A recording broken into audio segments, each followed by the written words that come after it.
અને ભાગવત કહે છે ને, સચ્ચિદાનંદ રૂપાય વિશ્વોત્પત્તિયાદિહેતવે, જેનું સ્વરૂપ સુંદર. ભાગવતજી કહે છે જેનો સ્વભાવ સુંદર.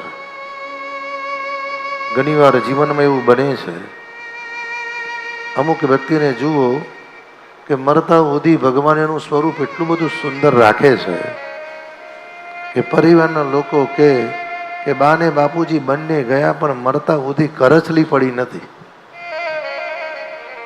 અમુકનું સ્વરૂપ ભગવાન એવું સુંદર આપે છે, જેનું સ્વરૂપ સુંદર. વિષવોત્પત્યાદિહેત, જેનો સ્વભાવ સુંદર છે. કેવો સ્વભાવ છે ભગવાનનો? સ્વભાવ કેવો કે છે ને, જો આનંદ સુખ રાશી, જો આનંદ સુખ રાશી, અતિશય બળભાગી સહજ સુપાસી, કૃપા સિંધુ ભગવંતા, ઓ કૃપા સિંધુ ભગવંતા. જેનો સ્વભાવ સુંદર.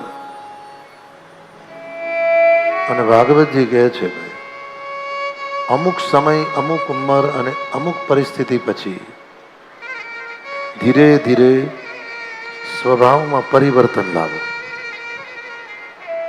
અને જેને સ્વભાવ સુધારવો છે ને, એને દર રવિવારે યમનાષ્ટકના 41 પાઠ કરવા. જે વૈષ્ણવ યમનાષ્ટકના 41 પાઠ દર રવિવારે કરે છે, અવશ્ય ભગવદ અનુગ્રહથી, કારણ અમુક સમય અને અમુક ઉંમર પછી સમાજ અને પરિવારને તો તમારો સ્વભાવ નથી ગમતો, પણ કોઈક વાર તમે પોતે તમારા સ્વભાવથી થાકી જાઓ છો. અને જાતે ને જાતે કે હું જેટલું ઘરથી દુઃખી નથી એટલી સ્વભાવથી દુઃખી છે. એટલે ઘરના લોકો કે હવે ઉંમર થઈ અને બોલવામાં પરિવર્તન લાવો અને વિવેકથી બોલો, અને સ્વભાવ જેનો સુધરે ને એનું જીવન પણ સુધરે, એનું મરણ પણ સુધરે.